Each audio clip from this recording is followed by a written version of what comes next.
पशुपालक मित्रांनो नमस्कार. मी अरविंद पाटील. आपल्या वाय.टी. पाटील डेअरी फार्म ह्या यूट्यूब चॅनलमध्ये मी तुमचं पहिल्यांदा सहर्ष स्वागत होतं. मला वाटतं गेल्या 1.5 वर्षाच्या पाठीमागं एका आमच्या विद्यार्थ्याचा गोठा केलेला होता आणि तो तुम्ही सगळ्या महाराष्ट्रानं बघितला. पण तो गोठा झाल्यानंतर परत 1.5 ते 2 वर्षानंतर त्या व्यवसायामध्ये ज्यावेळेला जनावरं आणली, मुलगा तो नवीनच होता आणि मग घरची कोणाची जरी साथ फक्त सपोर्ट आर्थिक होता, पण बाकीचा कोणाचा सपोर्ट नव्हता. पण त्यांच्या मित्रांनी त्यांनी सगळं अगदी मनापासून आणि खूप चांगला व्यवसाय या ठिकाणी त्यांनी उभा केला. आणि हे सगळं उभं केल्यानंतर विषय असा झाला की 1.5 वर्षानंतर दूध 70 रुपयाने विकलं जातं गेलं कराडमध्ये. आणि ते पाऊच पॅक करून, म्हणजे ते जवळजवळ उंबरज फाट्यावरनं वडगावावरनं दूध घ्यायचं आणि मला वाटतंय इथनं 20 ते 25 किलोमीटर कराडमध्ये जाऊन ते विकायचं. म्हणजे अशा पद्धतीनं तो व्यवसाय चालू झाला.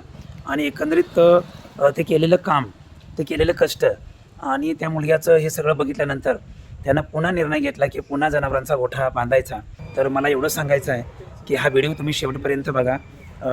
खूप चांगलं काम या ठिकाणी यांनी केलेलं आहे. अशाच पद्धतीनं महाराष्ट्रातील तरुण जर ह्या ब्रीडिंग फार्ममध्ये जर उतरले तर निश्चितपणानं मी या ठिकाणी विश्वास देतो की अशा फर्ममधलं जर आपल्याला जनावरं जर या ठिकाणी जर उभी राहिली आणि जर ब्रिडिंगवरती जर आपलं खूप चांगलं काम झालं तर निश्चितपणानं आपल्या महाराष्ट्राला अशा फार्ममधून चांगल्या मशानी, चांगल्या गायी या ठिकाणी आपण पोहू शकू.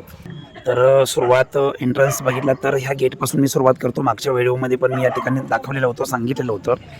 तर हे फार्मच्या पहिल्याच एंट्रीमध्ये हे जे मला वाटतं 60 ते 70 फूट लांबीला आणि 20-25 फूट रुंदीला अशा पद्धतीचं या ठिकाणी हे प्रोसेसिंगचं युनिट आहे. आजच कोल्हापूरमधल्या वर्षा कंपनीतून हे मशीन सगळं मशिनरी म्हणजे बाय प्रोडक्टच्या ह्या मशिनरी सगळ्या खरेदी केलेल्या. नुकतंच या ठिकाणी हे साहित्य सगळं चक्का मशीन वगैरे हे सगळं कोल्हापूरमध्ये ही कंपनी अतिशय सुंदर चांगल्या पद्धतीनं काम करते. या ठिकाणी हे प्रोसेसिंगचं युनिट म्हणजे दुधाला व्हॅल्यू ॲडिशन मिळावं, दुधाला जादा रेट मिळावा, ह्या विद्यार्थ्याचं असं एक मत आहे की बाबा अशा पद्धतीचं हे सगळं साहित्य घेऊन दुधाला जास्त भाव मिळायला पाहिजे, डेअरीला न घालता प्रोसेसिंगमध्ये यावं, अशा पद्धतीचं याचं एक मानस होता. हे मला वाटते हा क्रीम सेपरेटर आहे. त्या ठिकाणी ते मला वाटते पनीर हेचं आहे, ते मोल्ड आहेत. त्याचबरोबर इकडच्या बाजूला बघितलं हे लस्सी टँक आहे. हे 180 लिटरचं टेल्टिंगमध्ये खवा मशीन आहे. हे सगळं म्हणजे टोटल ह्या मशिनरी म्हणजे दिवसाला कमीत कमी सकाळी आणि संध्याकाळी एक 400-500 लिटरचं प्रोसेसिंग व्हावं, हा एक विचार त्याच्या मनामध्ये आहे. ह्या लेबरच्या रूम आहेत. तुम्हाला मी मागच्या वेळेला दाखवलं होतं की हे थोडंसं जे लागतं ते साहित्य सगळं अजूनही इथं म्हणजे स्टोर रूम ठेवलेलं आहे. जे जनावरांना लागणारं साहित्य किंवा त्या हातोडी म्हशी घासण्यासाठी वगैरे जे काय आपल्या गोट्यासाठी जे गोष्टी बारीक सारीक लागतात त्या सगळ्या याच्यामध्ये आपण ठेवलेल्या जातात. त्याचबरोबर हे सगळ्या कामगारांच्या खोल्या, त्याचबरोबर पाण्याचा टँकसुद्धा या ठिकाणी याच्या खालीच आहे 50,000 लिटरचा. हे मागच्या वेळेला तुम्हाला सांगितलेलं होतं. त्याचबरोबर ही कामगाराची रूम आहे. खूप सुंदर आणि अतिशय भव्य असा गोठा या ठिकाणी त्या मुलांनी उभा केलेला आहे. या ठिकाणी हेड टू हेड गोठा, समोरच्या बाजूला जवळजवळ 9 ते 10 फुटाची ही जागा आहे. हेड टू हेड गोठा. पहिल्या त्यावेळेला आणलेल्या मशीनच्या ह्या रेड्या आपल्याला खूप चांगल्या तयार, आता मला वाटतं 1-1.25 वर्ष झालं, म्हणजे बऱ्यापैकी चांगलं काम या ठिकाणी झालेलं आहे. हा मशीनचा गोठा मला वाटतं एका बाजूला 25 आणि एका बाजूला 25 अशा 50 मशीनचा गोठा त्या काळामध्ये आम्ही केलेला होता. आणि या सगळ्या मशीन मी आणि तो मुलगाच आम्ही हरियाणाला गेलो होतो. तर असं नियोजन केलेलं आहे. समोरच्या बाजूला हा 3 फुटाची गव्हाण आहे आणि समोरच्या बाजूला जी स्पेस आहे हा 10 फुटाचा आहे आणि इकडच्या बाजूला परत 3 फुटाची गव्हाण आहे. पायातली जी जागा आहे ती जवळपास सांगायला झालं तर 10 फूट आहे आणि 10 फुटानंतर मुताची गटार आणि परत 5 फूट स्पेस लहान वासरांच्यासाठी आणि परत 2 फुटाची गव्हाण, म्हणजे टोटल माझ्या माहितीप्रमाणे 24 आणि 24 48 फूट या ठिकाणी सगळं केलेले आहे.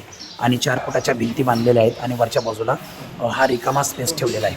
अतिशय भव्य आणि अतिशय सुंदर गोठा. आणि आता जवळपास 100 म्हशीचा गोठा आता बांधून तयार आहे. भविष्याच्या संकल्पना अशा आहेत की हा गोठा ज्यावेळेला आता आपण चालू ना त्यावेळेला हा मिल्किंग पार्लर या ठिकाणी जुन्या गोठ्याला आता या मिल्किंग पार्लर करायचं आहे. पाठिंबाच्या बाजूला गोट्या पण म्हणजे त्या रेड्या पण आहेत, त्या पण सुंदर चांगल्या तयार केलेल्या आहेत. त्या पण लहान मोठ्या आहेत. ह्यामध्ये सुद्धा आपल्याला ब्रीडिंगमध्ये या ठिकाणी चांगल्या पद्धतीनं काम करायचं आहे. ह्या फार्मच्या रेड्यासुद्धा भविष्यामध्ये डिलिव्हरी झाल्यानंतर ह्या विक्रीसाठी सुद्धा या ठिकाणी तयार होतील. हा गोठा 100% वाळलेल्या चाऱ्यावरती ठेवलेला आहे.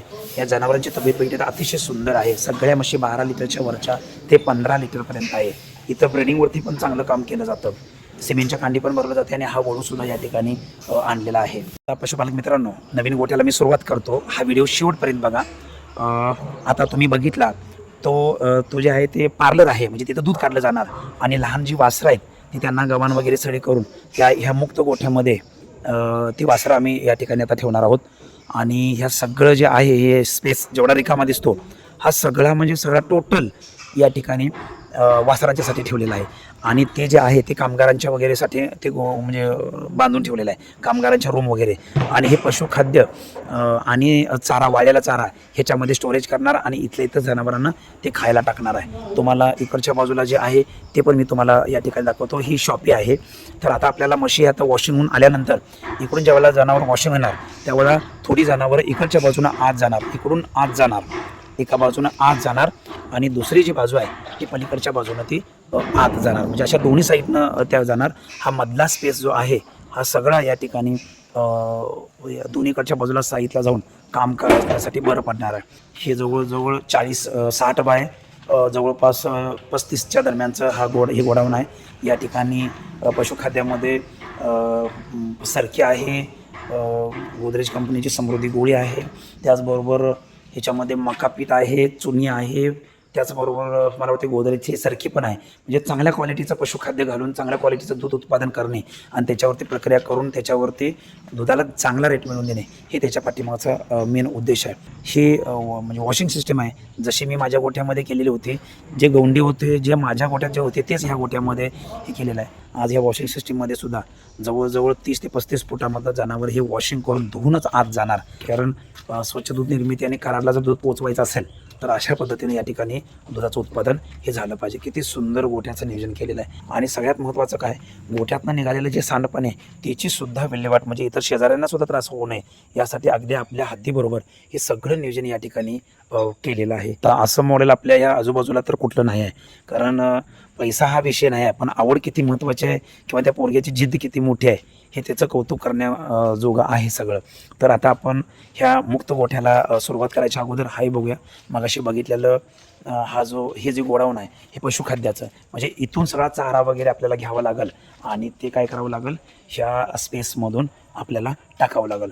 तर पशुपालक मित्रांनो, आता आपण एंट्री करणार आहोत मुक्त गोठ्यामध्ये. आज बघितले तर इकडच्या बाजूला जवळपास माझ्या माहितीप्रमाणे 40 जनावर बसतील आणि इकडच्याला 40 ते 50 जनावर बसतील.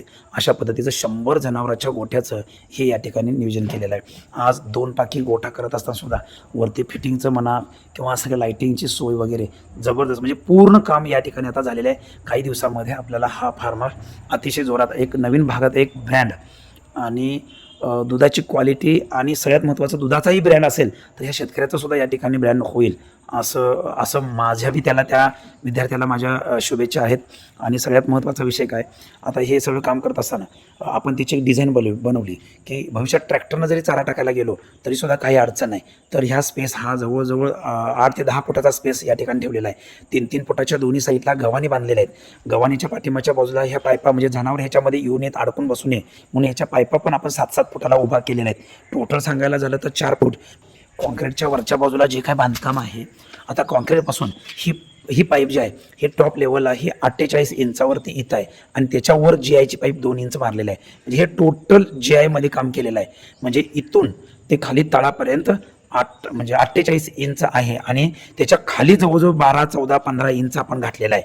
म्हणजे तसं बघायला गेलं तर हे 48 आणि ते 12 म्हणजे 12 म्हणजे 60 इंचानं आपण ते कापलेले आहेत. आणि सगळ्यात महत्त्वाचं वरच्या टॉप लेवलपासून ते हे जे वाकवलेलं जे आहे हे 20 इंचावर आपण या ठिकाणी कट मारलेला आहे आणि ते असं वाकवलेलं आहे. त्याच्यामुळं खायला किती सुंदर आणि किती अतिशय देखणं दिसतं, हे कौतुक करण्याची गोष्ट आहे. त्याचबरोबर बाहेरच्या बाजूला जनावर जास्त उन्हामध्ये पावसामध्ये राहू नयेत, पण यासाठी पुन्हा या ठिकाणी हे सगळं हे वाकवलेलं आहे, पुढं वाढवलेलं आहे. आणि अशा पद्धतीचा शास्त्रशुद्ध असा गोठा आणि खूप चांगलं.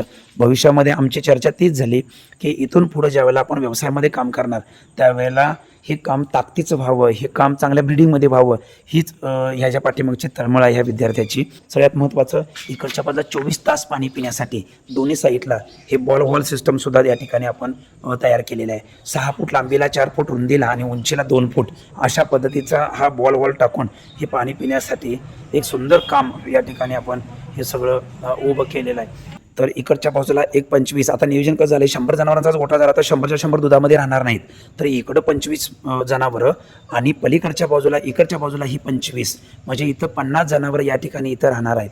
आणि हे 50 जनावरं झाल्यानंतर आपल्याला इकडच्या बाजूला जी भाकड राहणार आहेत, म्हणजे जी आटलेली आहेत, जी त्यांचं दूध बंद आणि 2 महिने ती थांबणार आहेत, इकडच्या बाजूला 12 ते 15 जनावरं आणि पलीकडच्या बाजूला 10 ते 12, 15 जनावरं, म्हणजे इथं एक 30 जनावरं राहतील. त्यांनासुद्धा या ठिकाणी या गव्हाणे असतील किंवा ते उभं करणाऱ्या पायपा असतील किंवा त्यांच्या पायातला कॉन्क्रीटचा गोठा असेल, त्याचबरोबर त्यांच्या पायातले खूर नख्या ह्या सगळ्या व्यवस्थित व्हाव्यात आणि त्या जनावराला कुठल्या प्रकारचा त्रास होऊ नये अशा पद्धतीची सुद्धा या ठिकाणी खबरदारी घेतलेली आहे. मुरमावरती सुद्धा, कारण टोटल कॉन्क्रीटचा गोठासुद्धा या ठिकाणी त्यांनी केलेला नाही, कारण मुक्त गोठ्यामध्ये जे पडलेलं शेण आहे ते सुद्धा उचलता यावं किंवा त्या जनावरांच्या नख्यासुद्धा या ठिकाणी घासाव्यात, झिजाव्यात आणि त्याचा आकार सेपमध्ये राहावा, जनावरांच्यामध्ये आयुष्य वाढावं. सगळ्यात महत्त्वाचा विषय काय की जनावर काय होतं, मुक्त गोठ्यामध्ये जे जनावर आपण फिरवतो त्यामुळं, त्या व्यायामामुळं आणि चांगल्या व्यवस्थापनामुळं त्याचं वय झाकून जातं. म्हणजे सगळ्यात महत्त्वाचा विषय काय की त्या जनावराला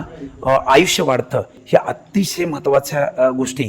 आता यांनी केलेलं जे नियोजन आहे, आता हे एवढासा जो पॅसेज आहे हा रेड्यासाठी जो वळू म्हशीच्या वरती वापरण्यात येणार आहेत, अंदाजे 2 वळू त्या ठिकाणी आपल्याला घ्यायचं नियोजन केलेलं आहे. कारण हरियाणामध्ये बघितलं तर आपल्याला वळू एक देतात आणि तिथे वळू पाळतात. म्हणजे काय, आपण ज्यावेळेला 10 म्हशी खरेदी करतो त्यावेळेला काय होतं, 10 म्हशींच्या मध्ये आपण 80,000 90,000चा 1 लाखाचा वळू आणतो. पण हरियाणा हे स्टेट ज्या घरात म्हशी ठेवतात त्या सगळ्या म्हशी 14, 16, 18 लिटरच्या दूध देणाऱ्या असतात आणि त्याच्यावरती जो वळू वापरलेला असतो हा वळू ग्रामपंचायतच्या ठरावानुसार 4 लाख 5 लाखाचा वळू असतो. हेही मला त्यात बारकाव्यानं बघितलं. भविष्यात माझ्याही गोट्यामध्ये मी 4-4.5 लाखाचा वळू आणायचा मी पण नियोजन करत आहे. त्या दिशेनं वाटचाल या ठिकाणी आपण करणार आहोत. तर त्यांना इथं वळू इथं व्यायामासाठी ठेवला आणि त्याला पाणी पिण्यासाठी नियोजन केलेलं आहे. आता इकडच्या बाजूला जर बघितलं तर इथं ज्या कालवडी ज्या ते पाळणार आहे त्या कालवडी ज्या फळा येणार आहेत, म्हणजे ज्याला आपण माझावरती येणार आहेत त्या पिरियडच्या कालवडी ह्या सगळ्या ह्याच्यामध्ये ठेवायच्या आहेत. आणि त्या जर काय जनावर काय अडचण असली काय असली तर त्या जनावरला काय आजारी पडलं तर हा खोडासुद्धा त्या ठिकाणी त्यांनी ठेवलेला आहे. खोडासुद्धा त्याच कारागीरनं, म्हणजे आमच्या गावातला जो कारागीर दिलेला होता त्यानेच तो स्वतः त्या ह्याच्यामध्ये केलेला आहे आणि तो बसवून सुद्धा या ठिकाणी देतो. हेही काम त्याच्यामध्ये आहे. आणि सगळ्यात महत्त्वाचा विषय काय, इकडून हे आपला ट्रॅक्टर आल्यानंतर हा ट्रॅक्टर चारा भरून इकडच्या बाजूने ह्यो निघून जाणार आहे इथून. आणि हे हा जो विषय आहे हा स्पेस हा रिकामा या ठिकाणी ठेवलेला आहे. त्या गोठ्यातला सगळा जो मुतू आहे ह्या मुतू ह्या टँकमध्ये ह्या सगळा कलेक्ट केलेला आहे आणि हा कलेक्ट केलेला मुतू ह्याच्यामध्ये मड पंप टाकायचा आणि हे सगळं शेताला सप्लाय करायचं आहे. हे सगळं नियोजन प्रॉपर या ठिकाणी आता पूर्ण अवस्थेला या ठिकाणी झालेलं आहे. त्याचबरोबर एखादी गाडी जरी ट्रक जरी आला म्हशी घेऊन तर म्हशी उतरण्यासाठी सुद्धा त्यांनी त्या ठिकाणी स्टेज केलेला आहे, उतरण्यासाठी जागा केलेली आहे. त्याचबरोबर ह्याच्यामध्ये टॉकी ह्या सिंट्याच्या टॉकी आहेत ह्या जवळजवळ 3-3 हजार लिटरच्या 12 ते 15 हजार लिटर इथं पाण्याची सोय केलेली आहे. वरच्या बाजूला जवळजवळ 50 ते 60 हजार म्हणजे 1 लाख लिटर पाणी गोळा करून ह्या विषयाला ठेवलेलं आहे. तर अशा पद्धतीचं हे सगळं नियोजन ह्या तरुणांना या ठिकाणी केलेलं आहे. तर आपल्याला हे त्यांचं मेन गेट आहे. इथं बोर पण मारलेलं आहे, बोरला सुद्धा पाणी चांगल्या पद्धतीने लागलेलं आहे. म्हणजे इथं कुठल्याही प्रकारची अडचण आणि सगळ्यात महत्त्वाचं ह्या तरुणाला घरच्यांचा कोणाचाही सपोर्ट नाही, फक्त बाबांचा आईंचा काय एकुलता एक मुलगा आहे. आणि सगळ्यात महत्त्वाचा विषय काय, त्याचं म्हणजे त्याला बाहेरच्या देशामध्ये जायचं होतं पण त्यानं म्हणजे नकार दिला की मी भारतामध्येच राहणार आहे आणि म्हणून त्यानं एकदम जिद्दीला. आणि त्या मुलग्याचं वय जर बघितलं तर 23 ते 24 वय या ठिकाणी त्याचं आहे. आणि हे सगळं दाखवत असताना मलाही अगदी मन भरून आलं. शेतकरी मित्रांनो, खरोखर आज मला असा इतका अभिमान वाटतो की आज मी जे काम करतो महाराष्ट्रभर आणि त्यामुळे असे एक आमचे तरुण विद्यार्थी सगळे उभे राहतात आणि मग हे उभे राहत असताना ह्यांना म्हणजे आलेली ऊर्जा बघून खरोखर असं मन भारावून जातं. आणि ह्या सगळ्या गोष्टी बघितल्यानंतर मलाही असं वाटतं की आमचाही महाराष्ट्र आता 100% या दुग्ध व्यवसायामध्ये पुढे येईल अशी एक आशा वाटते. हरियाणाला न जाता ह्याच फार्मवर जर आपण चांगलं चांगलं सॉर्टेड सिमेंट टाकून चांगल्या रेड्या तयार करून, आणि ज्यांची परिस्थिती नाही की बाबा लहान जरी कालवडी असतील, दूध बंद झालेल्या असतील, तर चांगल्या महागाच्या किमतीनं आपण, कारण तसं ब्रीडच आपण या ठिकाणी आणायचं, या गोष्टी सगळ्या केलेल्या आहेत. तर आता हे सगळं बघितलं तर खूप सुंदर नियोजन या ठिकाणी हे सगळं केलेलं आहे. जी काही रासायनिक खतं लागतात, जे शेतीचे अवजारं असतात किंवा काही औषधं असतात, ही सगळी ते गोठा सोडून या ठिकाणी त्यांनी सुद्धा हे एखादं गोडाऊनसारखं आपण त्यांनी सगळ्या ह्या गोष्टी केलेल्या आहेत की तिथूनच आपण घेऊन बाहेरच्या म्हणजे गोठ्याकडे तिकडे जायची काही गरजच नाही. तर असा भव्य गोठा सगळा हा केलेला आहे. आणि त्या गोठ्यासाठी जाणारा जो का चारा लागणार आहे, तो चाऱ्याचं गोडाऊन सुद्धा या ठिकाणी खूप मोठं केलेलं आहे. एकंदरीत बघितलं तर उंचीला जवळजवळ 15-15.5 फूट आहे, लांबीला जवळ 40 ते 50 फूट आहे, आणि रुंदीला कमीत कमी नाही म्हटलं तर माझ्या माहितीपूर्ण 70-80 फुटाच्या दरम्यान आहे. म्हणजे कमीत कमी 200 टनाचं गोडाऊन या ठिकाणी आजच त्यांनी जवळजवळ मला वाटते माझ्या माहितीप्रमाणे 60-70 टन या ठिकाणी असं हे सगळं गोडाऊन, 50-50 किलोच्या बॅगा, ज्वारीचा कडबा वगैरे. आणि म्हैस ह्या जनावराच्या बाबतीत जर बोलायचं झालं तर हरियाणाच्या म्हशी म्हणजे उत्तर भारतामध्ये जे म्हशीचं व्यवस्थापन केलं जातं ते गव्हाच्या कोंड्यावरतीच केलं जातं. म्हणजे 100% तिथं गव्हाचा कोंडा वापरला जातो. म्हणजे ड्राय पावडरमध्ये आपल्याला हा डेअरी बिझनेस करता येतो म्हशीमध्ये. आणि गाईमध्ये सांगायचं झालं तर गाईला जरा न्यूट्रिशन जास्त लागतं, गाईला प्रोटीन जास्त लागतात. म्हशीच्या बाबतीत बघितलं तर मग ते हिरव्या वैरणीमध्ये मिळतात. म्हशीलाही तेवढंच प्रोटीन लागतं, पण कसं होतं, म्हैस हा वाळलेल्या चाऱ्यावरती जगणारा प्राणी आहे. म्हणजे आयुष्यभर जरी वाळलेला चारा घातला तरी त्याला कंटाळा येणार नाही. पण ती वैरण पण वाळलेली, ज्वारीचा कडबा, गव्हाचा भुस्सा, हरभऱ्याचा भुस्सा असं हे लागणार आहे. पण आता भविष्यामध्ये चांगल्या 100 जनावरांना 200-300 टनाचा घोडावून आमचं जसं होतं त्याच पद्धतीने या ठिकाणी यांना केलेलं आहे. आणि ट्रक जरी आला तर डायरेक्ट याच्यामध्ये येतो आणि उतरायला काहीच अडचण नाही. कारण मजुरी वगैरे किंवा मजूर वगैरे जर बघितलं तर खूप त्रास होतो त्या विषयाचा.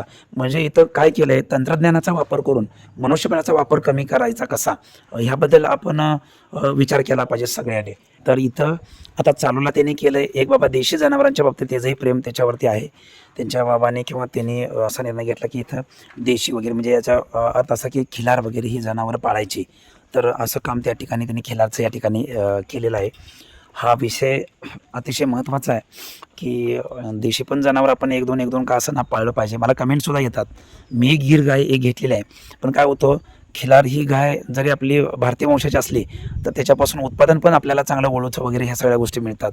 त्याचबरोबर तिचं दूध पण चांगलं आहे. फक्त ते थोडंसं कसं होतं, लेबर कोण काम करायला त्याच्यात म्हणजे धजत नाहीत किंवा UP बिहारचे कामगार त्याच्यामध्ये कोण येत नाहीत. हा एक त्याच्यातला वीक पॉईंट आहे, म्हणून ते आपल्याला हे करावं लागतं. मला निश्चितपणानं या ठिकाणी सांगावं असं वाटतं की आपल्या महाराष्ट्रातल्या प्रत्येक तरुणांना 20 वर्षाच्या पाठीमागं कसं व्हायचं, हा दुग्ध व्यवसाय म्हणजे थोडा मजाकवरती जायचा, थोडं हसू यायचं, थोडंसं नावं ठेवायची, पाहुणे रवळे सगळे नावं ठेवायचे आणि गाववाले तर पुराच नावं ठेवायचे. पण दुग्ध व्यवसाय अलीकडच्या 5-10 वर्षामधला जर दुग्ध व्यवसाय बघितला तर हा खानदानी विषय झालेला आहे. ज्यांच्याकडं जे जुन्या काळामध्ये 40-50 वर्षांमध्ये जे आमचे आजोबा पंजोबा होते, त्या काळामध्ये आडनाव जरी पाटील असलं आणि ढोरं जर असली तर खूप काही असं मोठं काहीतरी खानदानी माणूस वाटायचा की जनावरं, त्या कोंबड्या, ती मांजरं, ती कुत्री आणि ते सगळं असलं की ते राजेशाही थाट असायचा. पण आज ह्या गोष्टी अशा बघायला मिळतात की आज दुग्ध व्यवसायामध्ये जर बघितलं तर निश्चितपणानं आज ती जुन्या माणसांची ओळख किंवा जुन्या माणसाची आठवण आल्याशिवाय या ठिकाणी राहत नाही. खरोखर 4-5 एकर जर जमीन असेल आणि असा जर एखादा उद्योजक असेल किंवा असा जर एक तरुण होतकरू आणि खरोखर एक जिद्दी जर हे असेल तर निश्चितपणानं मी चॅलेंज देतो, आपण या दुग्ध व्यवसायामध्ये यशस्वी झाल्याशिवाय राहणार नाही. आता ह्याचं बॅकग्राऊंड जर तुम्हाला सांगायचं झालं तर ह्यांच्या आईंना शेतात जाऊन माहिती नाही. बाबा मला वाटते 20-22 वर्ष झालं बाहेरच्या देशामध्ये काम करतात. हा सुद्धा मुलगा मला वाटते BSc झालेला आहे आणि ह्याचा सुद्धा डिप्लोमा या ठिकाणी झालेला होता. पण गावाने या ठिकाणी यांना वेळात काढलं. आजूबाजूचे सुद्धा त्या विषयामध्ये होत होता. आता ते पोरगं पुरा म्हणजे काय करते काय माहिती. आणि अजूनही लोक असेच म्हणतात की मला 3-4 माझ्याही गोठ्यामध्ये ते बघायला आले होते, तर ते कणसेंना गोठा करून दिला आहे, तो मुलगा करेल का नाही, हे करलं का नाही, म्हणजे अशी मापं काढली जातात. म्हणजे समाजामध्ये अशाही विकृती आहेत की बाबा चांगल्याला चांगलं म्हणावं, चांगल्या लोकांना त्या साथ द्यावी. आता ह्या मुलग्यानं जर असं काम केलं असेल तर निश्चितपणानं हे तसं बघायला गेलं तर ही जनावर ही राष्ट्रीय संपत्ती आहे आणि आपल्याला दुग्ध व्यवसाय इतका चांगला उभा करायचा आहे की आपल्या अख्ख्या देशाला, तसं बघायला गेलं तर आपल्या देशामध्ये 140 ते 145 कोटी आताचे म्हणजे पॉप्युलेशन आहे, लोकसंख्या आहे. आणि त्या लोकसंख्येच्या मानानं जर बघितलं, दूध जर ओरिजिनल दूध बघितलं तर 30 ते 35 कोटी लिटर आहे, आणि वरचं जर भेसळ बघितली तर ही भेसळ जर निघून गेली तर 30 ते 35 कोटी लिटर ह्या आपल्या 150 कोटीच्या लोकांना हे पुरं होईल का हो? 100% होणार नाही. त्यासाठी आपल्याला शेती पुढे न्यायची असेल, शेतीचा सेंद्रिय कर्ब वाढवायचा असेल, शेती चांगली जर पिकवायची असेल, धान्य पिकवायचं असेल, भाजीपाला पिकवायचा असेल, हा भविष्यामध्ये केमिकल म्हणजे मुक्त असायला पाहिजे. सांगायचं तात्पर्य एवढंच आहे की जनावर पाळल्याशिवाय जनावराचं शेण मिळणार नाही, आणि ते शेण जर आपल्या जनावराच्या मिळालेलं शेण जर आपण गांडूळ शेती किंवा असंच कुजलेलं चांगलं शेणखत जर आपण जर आमच्या शेतीला जर टाकलं, निश्चितपणानं ऊसाचं उत्पादन असू देत, गव्हाचं उत्पादन असू देत, ज्वारीचं उत्पादन असू देत, भाजीपाला या ठिकाणी असू देत, भुईमुगाच्या शेंगा असू देत, आपल्या 12 महिने आमच्या कुटुंबाला लागणारी जेवढी अन्नधान्य आहेत हे अख्ख्या महाराष्ट्राला नाही अख्ख्या देशाला पुरं करायची ताकद आपल्या ह्या कृषीप्रधान आणि शेतीप्रधान देशामध्ये आहे. दादांनो, तुम्हाला असे नवनवीन तरुण जे घडतात त्यांचे ह्या सगळे व्हिडिओज मी माझ्या यूट्यूब चॅनलच्या माध्यमातून मी पाठवत असतो. भरकटलेला तरुण या व्यवसायामध्ये यावा, कत्तरखान्याकडे जाणारी जनावर वाचवावी, घराघरामध्ये दुग्ध व्यवसाय उभं राहावा, प्रत्येक कुटुंबाला प्रत्येक संसाराला हा दुधाचा आधार वाटावा, आणि आमची मराठी माणसं जी आहेत, महाराष्ट्रातला तरुण आहे, ह्या व्यवसायामध्ये अगदी चांगल्या पद्धतीने यावा. शासनानं सुद्धा या दुग्ध व्यवसायाची चांगली म्हणजे दाद घ्यावी. सॉर्टेड सिमेंट आपल्याला या शेतकऱ्यांना अगदी मोफत आणि अल्प दरात या ठिकाणी मिळावं. सिमेंटच्या कांड्या जिल्हा परिषदेकडून आणि शासनाकडून आणि दूध संघाच्याकडून हे सगळं मिळावं. अशाच पद्धतीनं हे सगळं काम या ठिकाणी चालू आहे. तर आम्ही एक तुमच्यासाठी एक चांगली बातमी सुद्धा या ठिकाणी घेऊन आलेला आहे. तर आपल्या प्ले स्टोअरमध्ये जायचं आहे आणि डेअरी क्लब नावाचे ॲप डाउनलोड करून आपल्याला तुमच्या मोबाईलमध्ये ठेवायचे आहेत. त्याचबरोबर ज्यांना गोठा करायचा आहे, ज्यांना गाई म्हशी खरेदी करायची आहे, वासरू संगोपन करायचं आहे, फॅट वाढत नाही, एसएनएफ वाढत नाही, अशा खूप काही कोर्सेस आम्ही त्याच्यामध्ये ठेवलेले आहेत. तर तुम्ही त्याचा जरूर लाभ घ्या. धन्यवाद.